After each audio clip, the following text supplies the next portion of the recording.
Congolaises, Congolais, chers compatriotes, il y a 6 ans, je prenais congé de mes responsabilités en tant que président de la République, chef de l'État. Et fait inédit dans notre pays, en près de 60 ans d'indépendance. J'ai passé pacifiquement la main à un nouveau chef d'État. Depuis lors, je m'étais imposé un strict devoir de réserve, y compris quand j'ai fait l'objet, directement ou par mes proches interposés, de provocations, de déni de droit, d'humiliation, d'imputations dommageables et d'autres multiples atteintes à ma dignité. D'abord, parce que je suis convaincu que le temps est le meilleur allié de la vérité, un antidote lent mais puissant contre le venin du mensonge et de la délation. Mais aussi et surtout, parce qu'agir autrement aurait fait le jeu de ceux qui, par cette campagne odieuse, cherchaient à détourner l'attention de notre peuple de leur incapacité, aujourd'hui avérée, à répondre à ses attentes et aspirations. J'ai enfin décidé de briser ce long silence, de sortir de ma réserve et de m'adresser à vous parce que l'enjeu est de taille. Il est même existentiel. Non pas pour ma famille politique ou biologique, moins encore pour ma modeste personne, mais plutôt pour la nation congolaise et pour l'avenir de notre cher et beau pays. J'ai décidé de briser le silence parce qu'au vu de la situation que traverse notre pays, continuer à me taire m'aurait rendu poursuivable devant le tribunal de l'histoire pour non-assistance à plus de 100 millions de compatriotes en danger.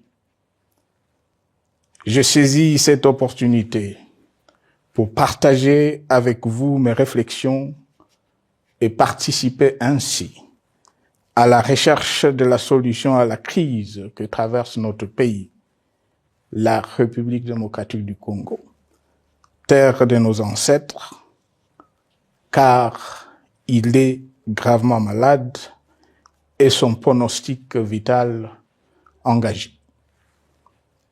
Mieux que quiconque, vous en êtes conscient, car vous en faites quotidiennement les frais dans votre chair et vous en payez le prix.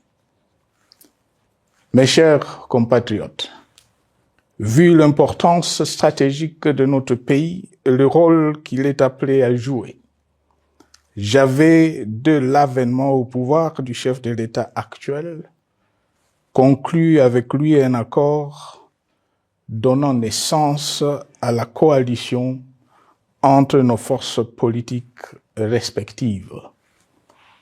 À propos de cet accord, beaucoup de contre-vérités ont été dites, y compris, fort malheureusement, par celui qui est censé connaître la vérité, parce qu'en étant l'un de 2 principaux signataires.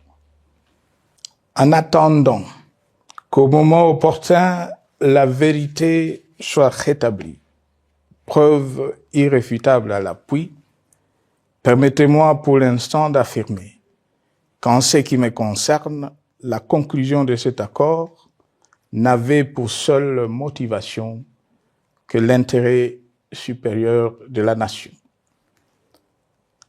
Par cet accord de mutualisation de forces, j'entendais en effet permettre à mon successeur d'exercer dans la direction des affaires de l'État plus de pouvoir effectif que ce que la faible représentation de sa famille politique au sein de la nouvelle Assemblée nationale était en droit de lui conférer.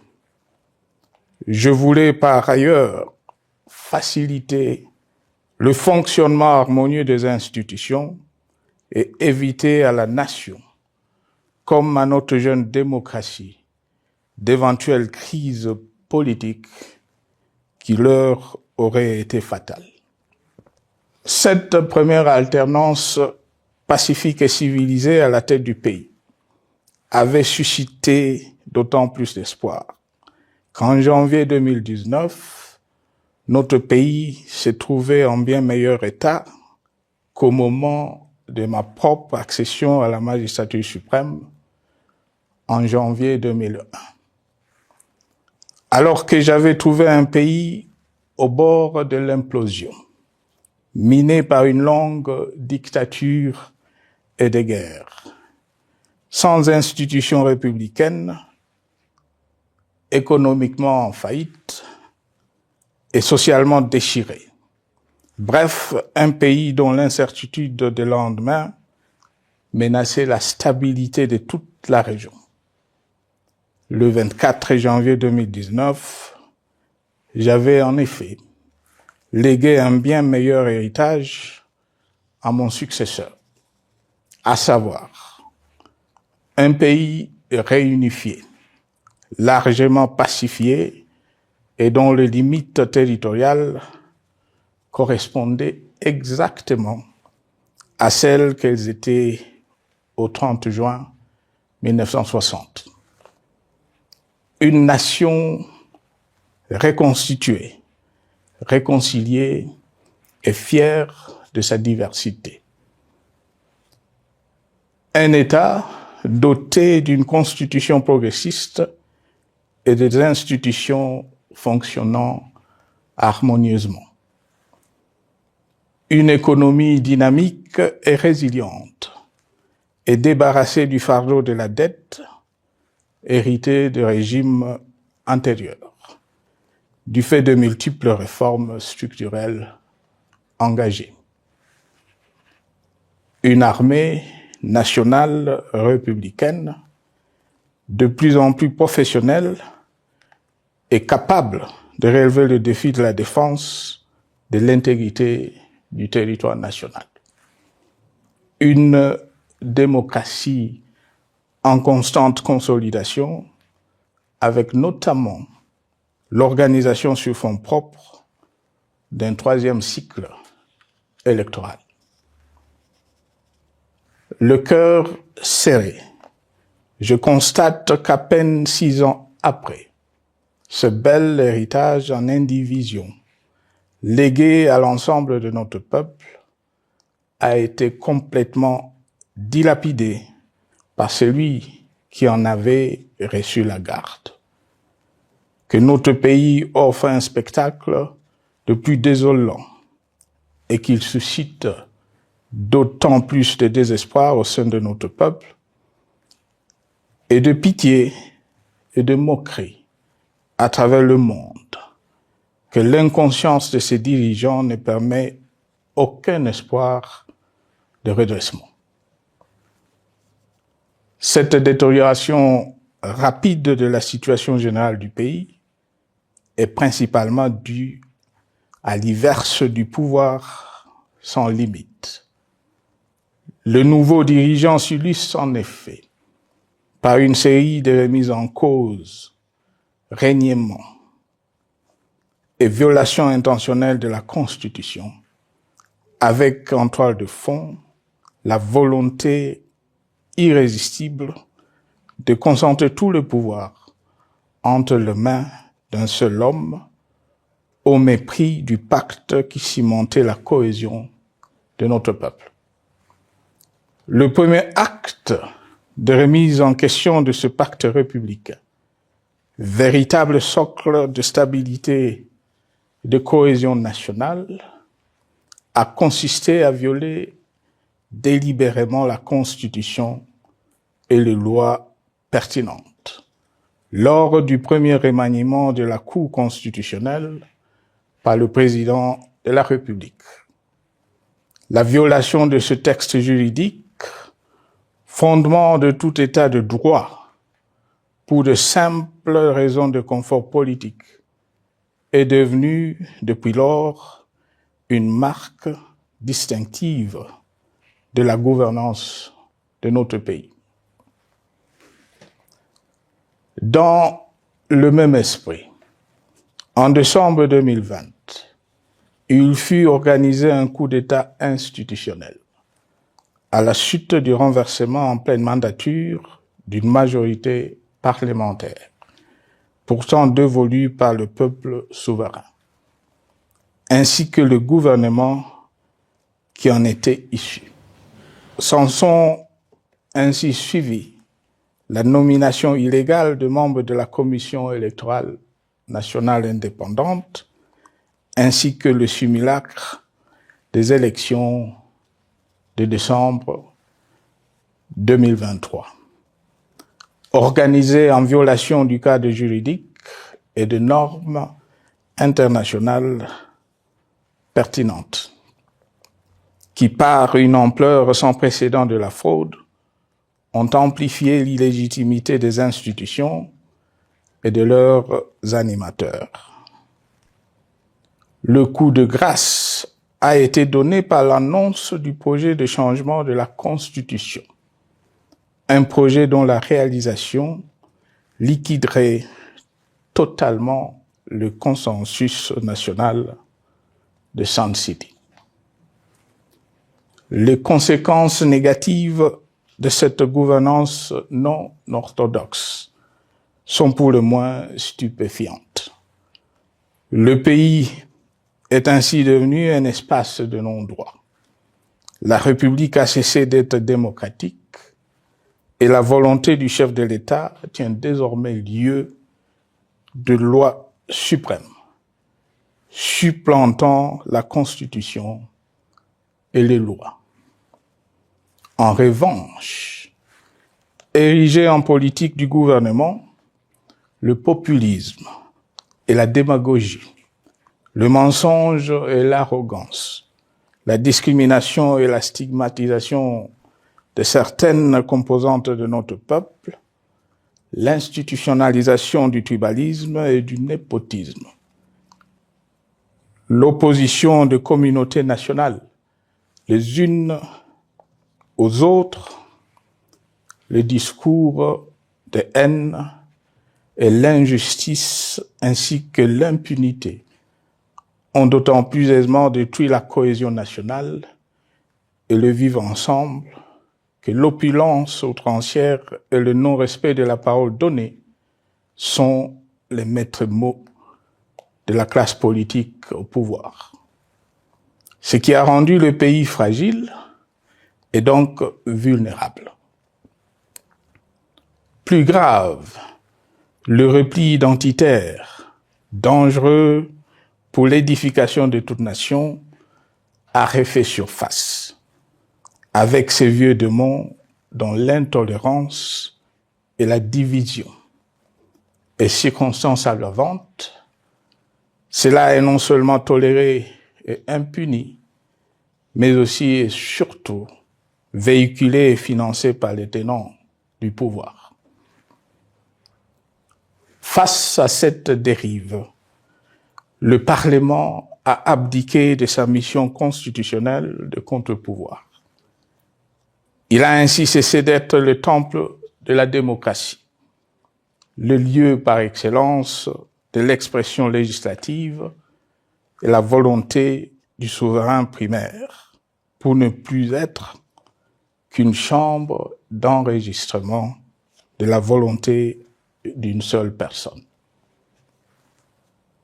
Quant à la justice, garante constitutionnelle des libertés publiques et du socle de valeurs, qui structure notre identité et forge notre unité, elle a complètement démissionné de ses responsabilités, se laissant ouvertement instrumentalisée à des fins politiques. Elle n'est donc plus qu'un instrument d'oppression d'une dictature qui tente désespérément de survivre à contre-courant de l'histoire, par la terreur et l'imposition de la pensée unique. Rôle peu louable, qu'elle partage avec les milices tribales, ainsi que la police et le service de renseignement, eux aussi détournés de leur noble mission de protection des citoyens et de sécurisation de l'État. Sur le plan économique, la situation est de plus inquiétante. Malgré l'augmentation des recettes publiques, essentiellement due à l'arrivée à maturité de toutes les réformes courageusement votées de 2002 à 2018, notamment le nouveau code minier, forestier, des hydrocarbures, des assurances et de la sous-traitance, et un niveau d'aide financière accrue de la part des institutions de Bretton Woods. Aucun investissement n'a été réalisé pour doter le pays d'infrastructures modernes, soutenir des réformes structurelles et stimuler la croissance.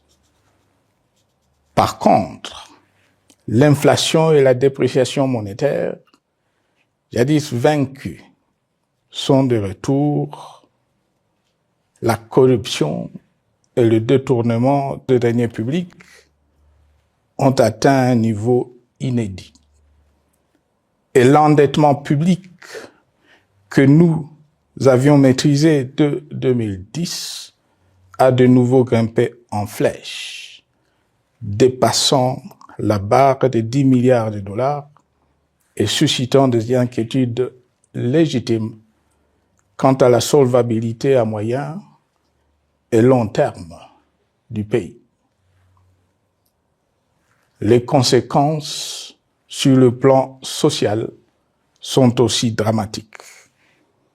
Aggravation du chômage, accumulation des arriérés des salaires des agents de l'État, baisse drastique du niveau de vie de la population et recrudescence du banditisme urbain, de l'exode rural et de la famine dans un nombre croissant de provinces. Les Congolais sont désormais en proie à une véritable angoisse existentielle. Parmi les victimes résignées de ce gâchis se trouve en bonne place notre jeunesse, qui a été pourtant de tout le combat démocratique et qui a beaucoup cru aux vertus de l'alternance pacifique. Aujourd'hui, sans repère ni perspective sérieuse du lendemain, et se sont abandonnés, laissés à la merci des entrepreneurs de conflits et de vendeurs d'illusions de tous bords. Rien de ce qui lui a été promis depuis 6 ans n'a été réalisé. À cette jeunesse désabusée, comme à l'ensemble de notre peuple, nous tenons à donner une assurance. L'échec d'un régime compromet, mais ne scelle pas définitivement le sort d'un peuple.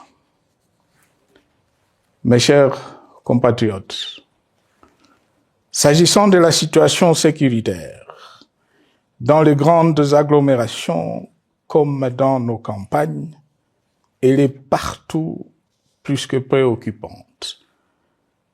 C'est le cas notamment au nord Kivu, au sud Kivu, en Ituri, au Maniema, au Tanganyika, au Katanga et au Mai-Ndombe, province pourtant voisine de Kinshasa, capitale du pays et siège des institutions. Le sang de nos compatriotes civils et militaires, valeureux officiers et soldats des rangs, mais aussi députés, éminents membres de la société civile ou de partis politiques, a ainsi abondamment et gratuitement coulé. Du fait de l'intolérance, du cynisme, voire pire, d'un terrorisme d'État pratiqué dans un seul et unique dessein, l'abus du pouvoir pour le pouvoir. C'est le cas, entre autres, de plusieurs centaines de détenus du centre pénitentiaire de rééducation de Makala, sauvagement abattus dans la nuit du 1er au 2 septembre 2024, victimes sans défense d'un crime incontestable contre l'humanité, à ce jour resté impuni. Il en est de même de membres de la secte mystico-religieuse Wazalendo de Goma, de jeunes de la Junafek à Lubumbashi et du massacre des adeptes de l'église Mbidi à Kilwa. Cette déliquescence de la situation sécuritaire est due à la mauvaise gouvernance du pays qui, dans ce secteur, est aujourd'hui caractérisé par une formation militaire bâclée, des recrutements et mises en place ethniquement motivés, ainsi que par l'emprisonnement sans jugement, aussi bien de plusieurs militaires et officiers de haut rang que des agents de l'ordre et de sécurité, majoritairement swahiliphones. Bien plus, à l'armée nationale, bouclier de la nation, instrument de préservation de l'indépendance nationale et de l'intégrité territoriale, il a été substitué de bandes de mercenaires, de groupes armés, de milices tribales et de forces armées étrangères, qui ont non seulement montré leurs limites, mais aussi enfoncé le pays dans un chaos indescriptible. L'État a ainsi perdu le monopole de la violence légitime en sous-traitant aux groupes armés, autrefois maîtrisés, le maintien de l'ordre public et de la tranquillité nationale. Et comme si cela ne suffisait pas, l'armée nationale est vilipendée, conspuée et tournée en dérision par les autorités qui n'assument jamais rien alors qu'elles sont censées veiller à sa consolidation et à sa respectabilité. Pour les avoir formés, commandés et conduits au front, je connais nos soldats, boucs émissaires aujourd'hui de toutes les contre-performances enregistrées sur les champs de bataille. Ils ne sont pourtant pas intrinsèquement moins bons, moins nationalistes et moins loyaux. Ce qui a changé entre-temps, c'est la qualité du commandement et de leur prise en charge. Au niveau régional, le gouvernement a levé l'option désastreuse de se détourner de deux principaux instruments internationaux qui étaient à la base de l'architecture régionale de paix et de sécurité, laquelle avait permis la stabilité régionale que le président actuel avait trouvée lors de son accession au pouvoir. À savoir, le pacte sur la sécurité, la stabilité et le développement dans la région de Grand Lac et l'accord cadre pour la paix, la sécurité et la coopération pour la République démocratique du Congo et la région. Plus grave encore, en faisant de forces négatives, les FDLR, ainsi que des centaines de groupes armés congolais, des supplétifs des forces armées de la République démocratique du Congo, le gouvernement a ouvert la voie à la régionalisation du conflit, avec des conséquences inévitables sur la stabilité de la région. Mes chers compatriotes, alors que sur le plan institutionnel, politique, économique et social, les fondamentaux avaient été établis et que le pays avait été placé sur la rampe de lancement, prêt à décoller. Nous voici, hélas, en un temps record, soit 6 ans, de nouveau à la case départ. Seul d'un État failli, divisé, désintégré, au bord de l'implosion, inscrit en bonne place au palmarès de pays pauvres, le plus corrompu et très endetté. En atteste tout le rapport tant du Conseil de sécurité des Nations Unies que ceux sur l'indice de développement humain et sur la pauvreté. La crise qui déchire notre pays est donc profonde et multidimensionnelle. Sa solution doit être nécessairement globale. Toute autre approche n'a donc aucune chance de conduire à une paix durable. Bien plus, le Congo est intemporel. Il n'appartient pas à tel ou tel régime politique. Ce dernier étant par définition rotatif et donc passager en démocratie. Il appartient plutôt au peuple congolais dans sa grande diversité. Ce qui est vrai du Congo l'est aussi des immenses ressources du sol et du sous-sol dont il regorge et qui sont essentielles à la croissance et au développement à l'échelle internationale. Que tous, au pays comme à travers le monde, en tiennent compte et qu'ils inscrivent leurs projets dans une perspective qui privilégie l'intérêt du Congo et des Congolais, plutôt que celui de ceux qui, à un moment ou à un autre, dirigent le pays. Cela étant, pour sauver le Congo, les griefs légitimes du peuple congolais contre le régime en place ne peuvent être éludés. Ils doivent plutôt être pris en compte. La dictature doit prendre fin et la démocratie, tout comme la bonne gouvernance économique et sociale, doivent être restaurées. Car, comme en témoigne l'histoire, il ne peut y avoir de solutions sécuritaires définitives sans solution politique sincère.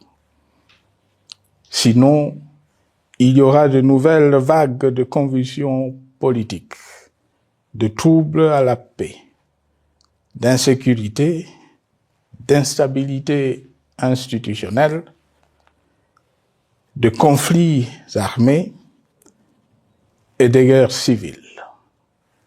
Perspective qu'en toute responsabilité, nous, Congolais, ne pouvons plus nous permettre. Il est dès lors vital que les multiples initiatives de recherche de la paix, Luanda, Nairobi, EAC SADC, l'Union africaine, Doha et Washington, que nous accueillons favorablement, les considérant comme autant de signes de compassion et de solidarité à notre peuple, soient conscientes de cette exigence. Qu'elles accordent aux Congolais à la fois maîtres de leur destin et premières victimes de cette crise la place centrale qui leur revient de droit, aussi bien dans le diagnostic du mal dont souffre le pays que dans la prescription du traitement dont il a besoin pour en guérir définitivement. Il convient de noter à ce sujet que le gouvernement de Kinshasa s'est enfin résolu à se mettre autour d'une même table avec l'AFC M23 depuis plusieurs semaines à Doha. Même si, bizarrement, il continue à considérer comme un crime le fait que les autres Congolais se parlent entre eux. C'est le lieu pour moi de saluer la démarche des évêques de la CENCO et de l'ECC, qui a le mérite de n'exclure du débat aucun sujet, ni aucun de nos compatriotes. Sans être parfaite, cette initiative conjointe des Églises mérite le soutien et, si nécessaire, des enrichissements de la part de notre peuple. Mes chers compatriotes, une fois n'étant pas coutume, il convient de dénoncer la falsification de l'histoire par ceux dont le jeu pervers dans l'opposition naguère, comme aujourd'hui au pouvoir, a consisté et consiste encore à calomnier, à diffamer, à diaboliser et à diviser pour gagner et régner, à se défausser sur les autres pour justifier leur contre-performance, quelles qu'en soient les conséquences sur la cohésion nationale ou en termes de vies humaines injustement brisées ou perdues. Une preuve, s'il en fallait encore, vient de nous en être donnée une fois de plus. Il y a quelques jours, en effet, suite à une simple rumeur de la rue ou des réseaux sociaux sur ma prétendue présence à Goma, où je veux me rendre dans le prochain jour, comme annoncé par ailleurs, le régime en place à Kinshasa a pris des décisions arbitraires, avec une légèreté déconcertante qui témoigne du recul spectaculaire de la démocratie. Mieux que quiconque, vous savez que pour moi, le Congo est la priorité absolue, que sa souveraineté et son intégrité territoriale ne sont pas négociables, que mon engagement pour la démocratie, la cohésion nationale, la paix et la stabilité n'est pas un slogan creux, et que le respect de la Constitution et des lois du pays, autant que celui de la parole donnée, sont sacrés. Militaire, j'ai juré de défendre la patrie jusqu'au sacrifice suprême. Hier au pouvoir, aujourd'hui en dehors du pouvoir, je demeure plus que jamais fidèle à ce serment. En ce moment où le pays est de nouveau divisé, appelé par le destin, j'ai le devoir d'œuvrer à la recherche de la paix et de contribuer à la reconstruction de notre pays qui se meurt. C'est dans cet esprit que j'ai choisi ce moment pour exprimer ma sympathie à l'endroit de toutes les victimes du conflit en cours, de réconforter et marquer ma solidarité avec la population de la partie orientale. Vous, qui êtes abandonnés par le pouvoir central, qui semble avoir pris le parti de vous punir, entre autres, en déconnectant les institutions financières du réseau bancaire national, et en restreignant le mouvement de personnes et de biens. Ces décisions et bien d'autres vous asphyxient et rendent votre vie plus précaire que jamais. J'en appelle aux uns et aux autres, en particulier au gouvernement, d'humaniser les conditions de vie de nos compatriotes de cette partie du territoire national. Ils ont droit à la vie, à la scolarisation de leurs enfants et aux autres conditions du bien-être. En entendant le rétablissement de l'autorité de l'État sur toute l'étendue du territoire national, j'invite les tenants du pouvoir à protéger la population. De même, l'armée, la justice, les autres structures en charge de l'ordre et de la sécurité doivent être véritablement au service de la population et répondre à ses aspirations. Mes chers compatriotes, de par mon expérience dans des situations similaires, le patriotisme et l'humanisme ont guidé le processus de règlement de conflits et ont porté de fruits dans le passé, aussi bien sur les champs de bataille que sur celui de négociation ou du dialogue. Notre pays avait été divisé de quasi-moitié pendant quelques années. La sagesse avait alors prévalu.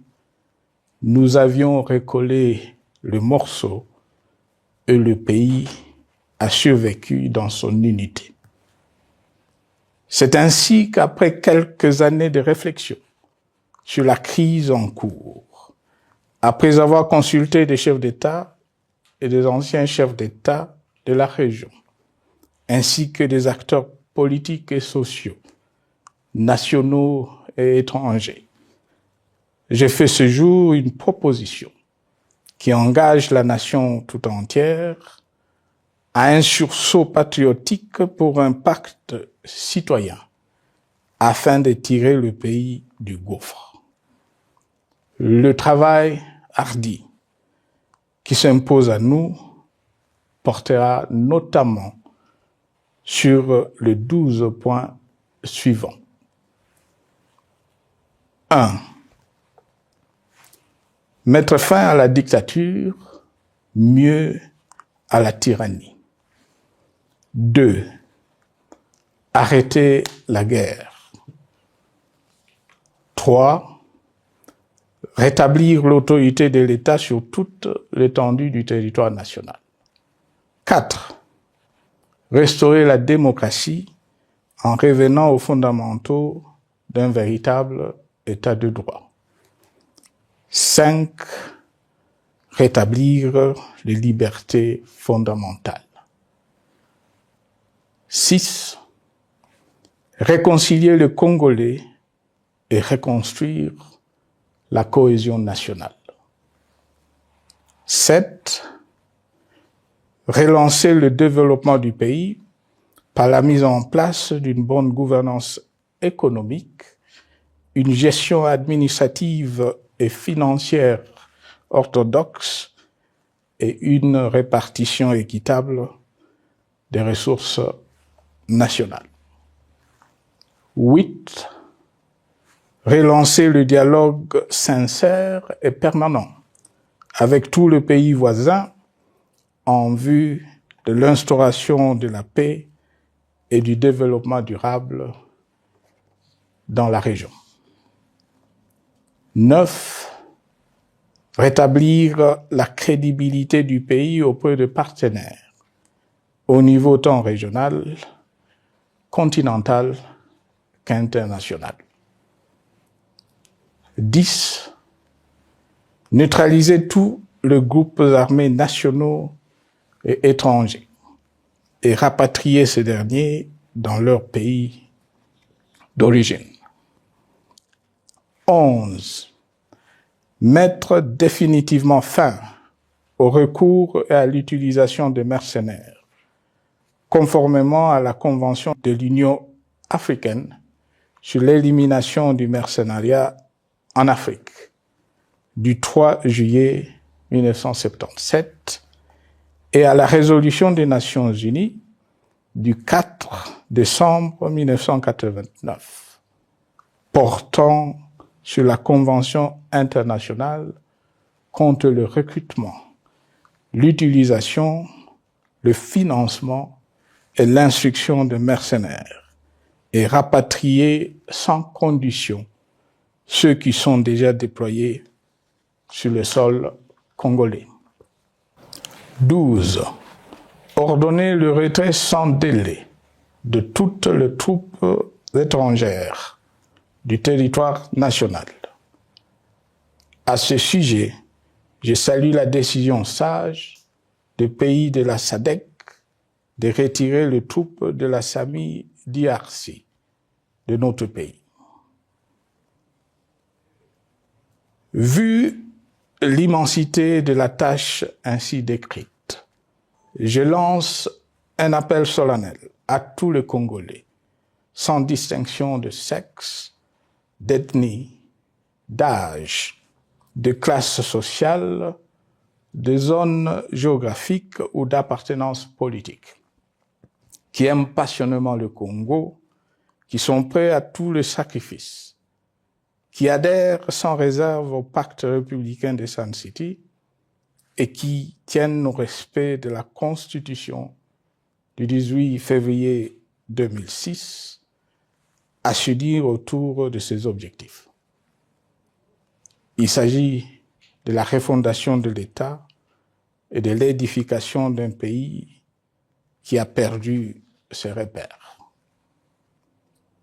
Mobilisons-nous et mettons à profit tous les moyens à notre disposition pour restaurer l'unité nationale, sauver le Congo et préserver son indépendance. Car l'Afrique et le monde nous regardent.